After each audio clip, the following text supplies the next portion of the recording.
जय हिंदी जय नागरी। आप सभी का जय हिंदी जय नागरी इस यूट्यूब चैनल में हार्दिक स्वागत है।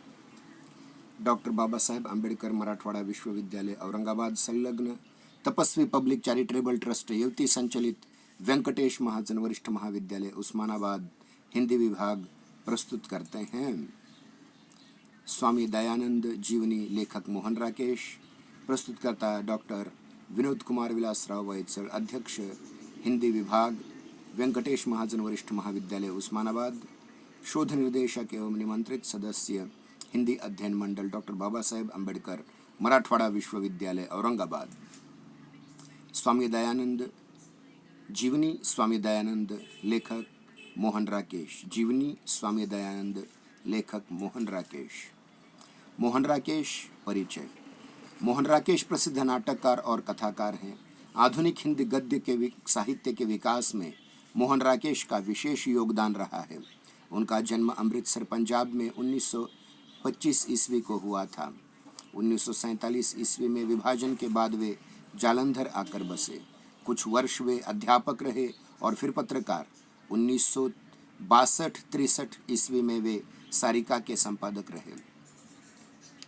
1962 ईस्वी से वे स्वतंत्र लेखन द्वारा हिंदी उपन्यास, कहानी, नाटक और निबंध साहित्य के विकास में अपना महत्वपूर्ण योगदान देते रहे। नाटक और कहानी के क्षेत्र में मोहन राकेश का योगदान इतिहास में वर्णित है। उनके यात्रा वर्णन आखिरी चट्टान तक में यात्रा सम्मिलित है। अंधेरे बंद कमरे, आने वाला कल, न आने वाला कल, अंतराल उनके प्रसिद्ध उपन्यास हैं। उनके कहानी संग्रह आधे अधूरे, लहरों के राजहंस तथा आषाढ़ का एक दिन मोहन राकेश के प्रसिद्ध नाटक हैं। उन्हें लेखन के क्षेत्र में उच्च आसन पर प्रतिष्ठित करने का प्रथम श्रेय उनके नाटकों को दिया जाता है। उन्हें आधुनिक नाटकों का मसीहा कहा गया है। जीवनी विधा में भी मोहन राकेश जी ने एक नया कीर्तिमान स्थापित किया है। उनकी रचनाओं में आधुनिकतम चुनौतियों से पैदा होने वाले अंतर्द्वंद्वों और यंत्रणाओं की सूक्ष्म अभिव्यक्ति हुई है। इनका कला साहित्य जीवन की निचली से निचली परत तक उगाड़ने में समर्थ है। कथ्य और शिल्प दोनों भूमिकाओं पर इनकी शैलीगत कलागत ऊंचाइयों का आभास कराती है। उनका साहित्य 20वीं सदी के उत्तरार्ध के जीवन और साहित्य का प्रामाणिक दस्तावेज है। मोहन राकेश जी के शब्दों में दोहराएं तो लेखक का वास्तविक कमिटमेंट किसी विशेष विचारधारा से न होकर अपने समय से और अपने समय के जीवन से होता है। इनका निधन सन 1972 ईस्वी को हुआ। स्वामी दयानंद। मोहन राकेश जी ने लिखित जीवनी स्वामी दयानंद। काठियावाड़ का एक छोटा सा गांव टंकारा। इसी गांव में एक संपन्न भूमिपति थे अंबाशंकर। वे धार्मिक व्यक्ति थे और पौराणिक रीतियों में बहुत विश्वास रखते थे। सारे विधि विधानों का पालन बहुत नियम पूर्वक किया करते थे। उनके यहाँ एक बालक ने जन्म लिया जिसका नाम रखा गया मूलशंकर। पिता की कामना थी कि बालक की शिक्षा ऐसी हो जिससे बड़ा होकर वह घर की परंपरा बनाए रखे। मूलशंकर 14 वर्ष के थे तब पिता ने इनसे शिवरात्रि का व्रत रखने के लिए कहा। रात होने पर पिता पूजा पाठ के लिए उन्हें गांव के बाहर एक मंदिर ले गए। पूजा का क्रम लगभग आधी रात तक चलता रहा। उसके बाद भक्तों को नींद आने लगी, परंतु मूलशंकर की आस्था गहरी थी, इसलिए यह नहीं सोए। एक तक शिव प्रतिमा को देखते रहे। सहसा उन्होंने देखा एक चूहा बिल से निकलकर प्रतिमा को चढ़ाई गई भोग की सामग्री खाने लगा है। मूलशंकर का मन अशांत हो उठा। उन्होंने पिता को जगाकर उनसे कई प्रश्न पूछे। कोई संतोषजनक उत्तर नहीं मिला। उस दिन उनके जीवन की दिशा बदल गई। उन्होंने वास्तविक शिव को खोजने का संकल्प कर लिया। कुछ समय बाद मूलशंकर की बहन का देहांत हो गया। बहन से इन्हें बहुत स्नेह था, इसलिए इनके हृदय को बहुत चोट पहुंची। अभी यह चोट भरी भी नहीं थी कि चाचा की मृत्यु हो गई। इनका मन घर से उचाट होने लगा। उन मन में तरह तरह के प्रश्न जगने लगे। जीवन की वास्तविकता क्या है? सांसारिक स्नेह संबंधों का अर्थ क्या है? धर्म व्यक्ति को किस प्रकार निस्तार देता है और धर्म का वास्तविक रूप क्या है? यह हर समय खोए खोए रहते और जब तब अपने प्रश्नों से घर के लोगों को निरुत्तर करा देते। घर के लोगों ने सोचा शायद विवाह कर देने से इनकी मनस्थिति में कुछ अंतर आ जाए। मूलशंकर ने स्थिति को टालने का प्रयत्न किया, परंतु जब बस नहीं चला तब किसी को सूचित किए बिना घर से निकल पड़े। इधर उधर घूमते हुए सिद्धपुर पहुंचे। सिद्धपुर में उन दिनों एक मेला चल रहा था जिसमें दूर दूर से साधु आए हुए थे। यह सोचकर कि शायद इसी मार्ग से शांति मिले, उन्होंने भी साधु का बाना स्वीकार कर लिया। दिन रात साधुओं के सत्संग में सम्मिलित होते, जीवन और मृत्यु का रहस्य जानने का प्रयत्न करते। परंतु कुछ ही दिनों में उनके वहां होने की सूचना घर वालों को मिली। पिता कई और संबंधियों को साथ लेकर के सिद्धपुर पहुंचे। उन्होंने क्रोध में आकर पुत्र का कमंडल तोड़ डाला, उसके गेरुआ वस्त्र फाड़ दिए, घर लाकर उन्हें कड़ी निगरानी में रख दिया।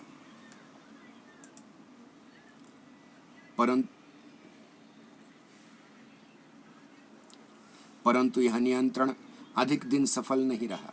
मूलशंकर किसी तरह फिर घर से निकल गए। इस बार उन्होंने निश्चय कर लिया कि कुछ भी हो, अब वे घर लौटकर नहीं जाएंगे। अब उन्हें खोज थी एक गुरु की। चामोद करनाली पहुंचकर वे स्वामी पूर्णानंद से मिले। उनसे संन्यास लेकर उन्होंने नया नाम अपना लिया, दयानंद। उसके बाद भ्रमण करते हुए हरिद्वार चले गए। वहां कुंभ मेला चल रहा था। मेले में उन्होंने धर्म के नाम पर जो कुछ होते देखा, उससे उन्हें बहुत ग्लानि हुई। मन में संकल्प जागा, इन कुरीतियों को दूर करने के लिए उन्हें अवश्य प्रयत्न करना चाहिए, परंतु इसके लिए भी किसी का मार्गदर्शन चाहिए। उन्होंने सुन रखा था कि गढ़वाल में अलखनंदा के पार बहुत से योगी रहते हैं। वे वहां पहुंचे, पर कोई ऐसा योगी नहीं मिला जो सचमुच उन्हें दिशा दिखा सकता। वहां से वे गढ़मुक्तेश्वर गए। वहां एक दिन इन्होंने नदी में बहते शव को निकाल लिया। उसकी चीरफाड़ करके देखना चाहा कि योगियों द्वारा बताए गए चक्र तथा कुंडलियां आदि उसमें हैं या नहीं, परंतु शव के अंदर जो कुछ मिला वह सर्वथा भिन्न था। वे कानपुर गए, प्रयाग गए, काशी गए, पर कहीं भी उन्हें अपने मन के अनुकूल गुरु नहीं मिला। फिर पता चला कि मथुरा में दंडी स्वामी विरजानंद नाम के नेत्रहीन ब्राह्मण रहते हैं जो सचमुच उनका पथ प्रदर्शन कर सकते हैं। वे मथुरा चले गए। स्वामी विरजानंद से मिलकर उन्हें लगा कि सचमुच यही गुरु हैं जिसकी उन्हें खोज थी। स्वामी विरजानंद संस्कृत व्याकरण के पंडित थे। वेदों की उन्होंने मौलिक व्याख्या की थी। वह बहुदेवतोपासना, मूर्ति पूजा आदि को वेदों के विरुद्ध बतलाते थे। वे स्वयं एक ऐसे शिष्य की खोज में थे जो उनके विचार जनसाधारण तक पहुंचा सके। दयानंद ने उनके प्रश्नों के उत्तर दिए। उनसे प्रसन्न होकर उन्होंने तुरंत अपना शिष्य बनाना स्वीकार कर लिया। यहाँ इनका संस्कृत व्याकरण तथा वैदिक साहित्य का अध्ययन आरंभ हुआ। स्वामी विरजानंद जी जो एक बार पढ़ा देते वह दूसरी बार नहीं पढ़ाते थे। दयानंद की प्रतिभा इतनी विलक्षण थी कि इन्हें दोबारा पूछने की आवश्यकता ही नहीं पड़ती थी। कहते हैं एक बार का पाठ इतना कठिन था कि यह उसमें से कुछ अंश भूल गए। गुरु से यह बात कही तो वे उस पाठ को दोहराने को तैयार नहीं हुए। ये निराश होकर यमुना किनारे एक पेड़ के नीचे जा बैठे। एकाग्रचित होकर सोचने से थोड़ी देर में पाठ स्मरण हो आया। जाकर जब गुरुजी को वह पाठ उन्होंने सुनाया तो गुरु की प्रसन्नता की सीमा न रही। दयानंद स्वामी विरजानंद के पास रहकर 2.5 वर्ष अध्ययन करते रहे। वेदों और शास्त्रों को समझने की एक नई दृष्टि प्राप्त करने के अनंतर विदा लेने का समय आया। दयानंद सोचने लगे कि उन्हें गुरु दक्षिणा क्या देनी चाहिए। गुरु को लौंग बहुत पसंद थे। दयानंद जब कुछ लौंग लेकर उनके पास पहुंचे तो गुरु ने कहा, गुरु दक्षिणा के रूप में मुझे ये लौंग नहीं कुछ और चाहिए। दयानंद बोले, मेरा तन मन आपकी सेवा में है, आप आदेश दीजिए। गुरु ने कहा, चारों ओर अविद्या और अज्ञान का अंधकार छाया है। रूढ़ियों और मतमतांतरों ने देश में घर कर रखा है। तुम देश में ज्ञान और विद्या का प्रकाश फैलाओ, मैं तुमसे यही गुरु दक्षिणा चाहता हूँ। अब अपना स्पष्ट कार्यक्षेत्र इनके सामने था। देश का मानसिक जीवन अंधविश्वासों में खोखला हो रहा था। विदेशी राज्य सत्ता ने सांस्कृतिक और नैतिक मूल्यों को लगभग तोड़ दिया था। लोग कायर थे और अपनी सुविधा ही उनका जीवन दर्शन था। कुरीतियाँ कितनी ही थी, जाति भेद, बाल विवाह, विधवाओं के प्रति अमानुषिक व्यवहार, स्त्रियों को शिक्षा के अधिकारिणी नहीं समझा जाता था। जनता के अज्ञान का लाभ उठाकर ईसाई पादरी तत्परता से उसमें अपने धर्म का प्रचार कर रहे थे। स्वामी दयानंद ने भी इन सभी परिस्थितियों से एक साथ लड़ने का निश्चय कर लिया। सोच लिया कि वे लिखकर, भाषण देकर तथा संगठन तैयार करके अपने समय की सामाजिक कुरीतियों से लोहा लेंगे। जब तक समाज में जागृति नहीं आएगी, वह सांस नहीं लेंगे। पूरे देश में उन्होंने भ्रमण करना आरंभ किया। आज यहाँ भाषण, कल वहाँ शास्त्रार्थ। आगरा, धौलपुर, ग्वालियर, जहाँ कहीं भी गए, जनता ने खुलकर उनका स्वागत किया। सदियों से अंधविश्वासों में जकड़े लोगों को जैसे एक नई चेतना मिलने लगी। उनकी वाणी में ही ऐसा प्रभाव था कि लोग अनायास उनके अनुयायी बन जाते। जो बातें वे कहते, वे समय की सच्ची अनुभूति थी, क्योंकि वही अनुभूति लोगों के अंदर भी थी। इसलिए उसके मुखर होकर सामने आने से उन्हें लगता जैसे उनके अपने ही मन की बात कोई दूसरा उनसे कह रहा हो। करौली, जयपुर, हर जगह एक सी हलचल, एक सी वैचारिक क्रांति, हर जगह पुराने पंडित वर्ग की ओर से एक सा विरोध, परंतु उस विरोध को पराजित करती रही वही ओज भरी वाणी। फिर आया हरिद्वार का कुंभ मेला। स्वामी दयानंद ने वहां जाकर फिर वही दृश्य देखा। वही पंडों का पाखंड, साधुओं का आडंबर। साधुओं के जुलूस निकलते तो हजारों स्त्रियां उनके चरण धूलि पर सिर पर लगाती। स्वामी दयानंद से यह सब सहा नहीं गया। उन्होंने वहां अपनी पाखंड खंडिनी पताका गाड़ दी और लोगों को वास्तविक आर्य धर्म का उपदेश देने लगे। पंडों ने उन्हें वहां से उखाड़ने के बहुत प्रयत्न किए, परंतु वे सफल नहीं हो सके। स्वामी दयानंद के सबल व्यक्तित्व तथा अकाट्य तर्कों के कारण जहाँ बहुत से लोग उनके शिष्य बन गए, वहाँ अनेक रूढ़िवादी उनके शत्रु भी हो गए। इन लोगों ने उन्हें मार्ग से हटाने के लिए तरह तरह के प्रयत्न किए। उन पर पत्थर बरसाए, यहाँ तक कि उन्हें विष भी देने का प्रयत्न किया। अनूप शहर में जब उन्हें विष दिया गया तो उन्होंने योगिक क्रिया द्वारा सारा विष बाहर निकाल दिया।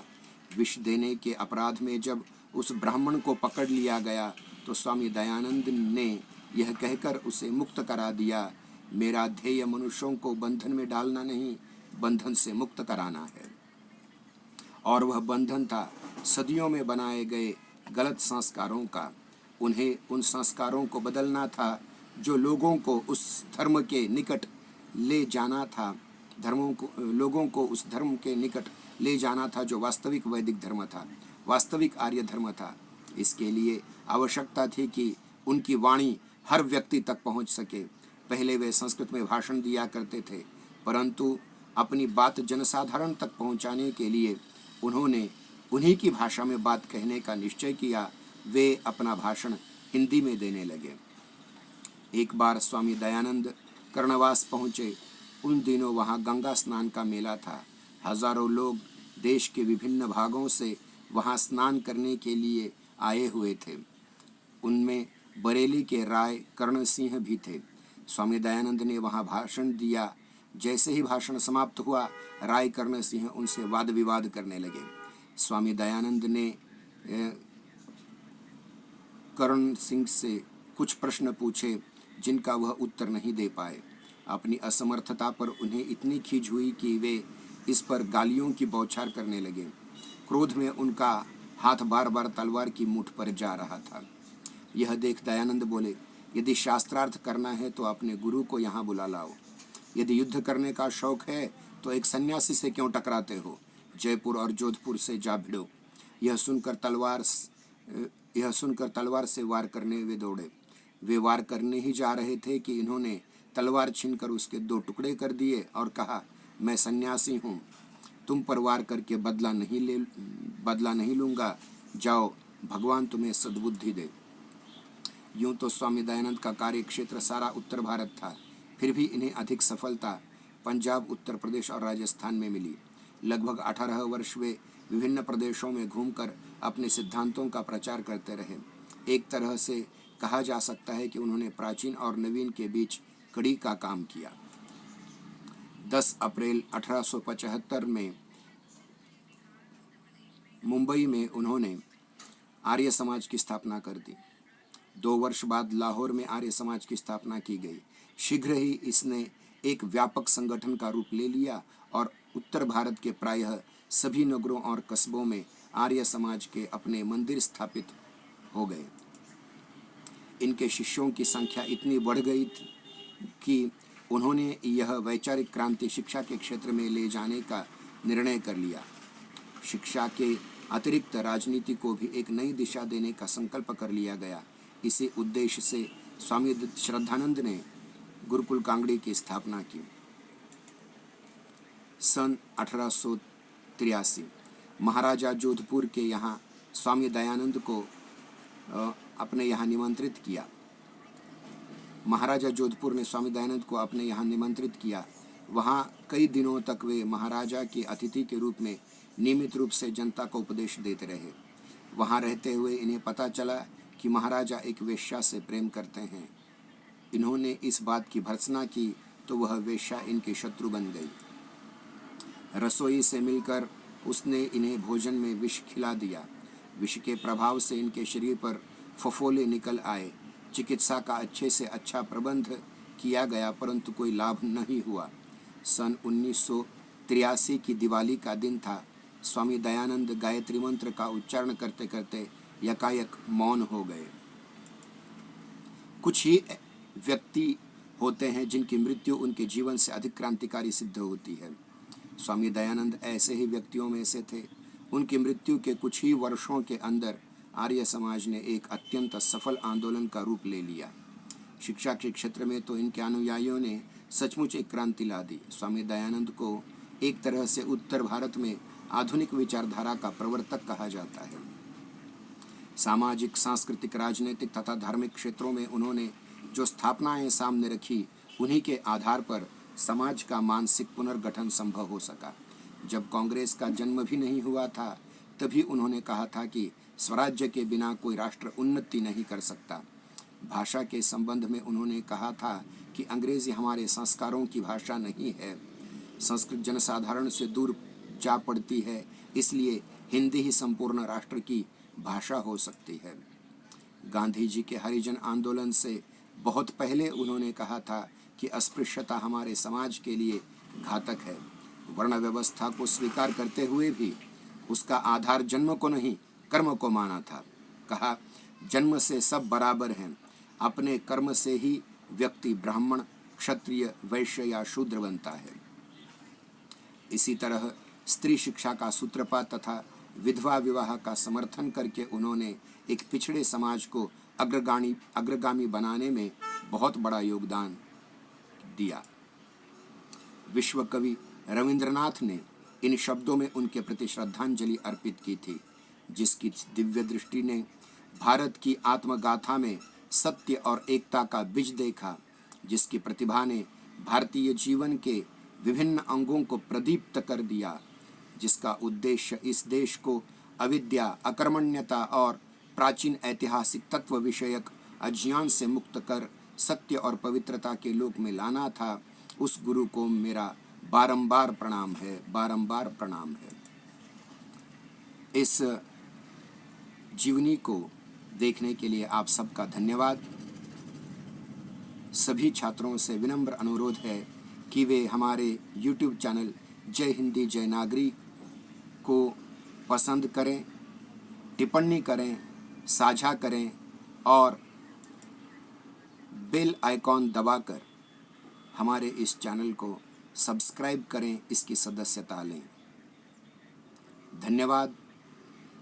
इसी तरह के वीडियो आपको बार बार मिलते रहेंगे। फिर से आप सभी का धन्यवाद।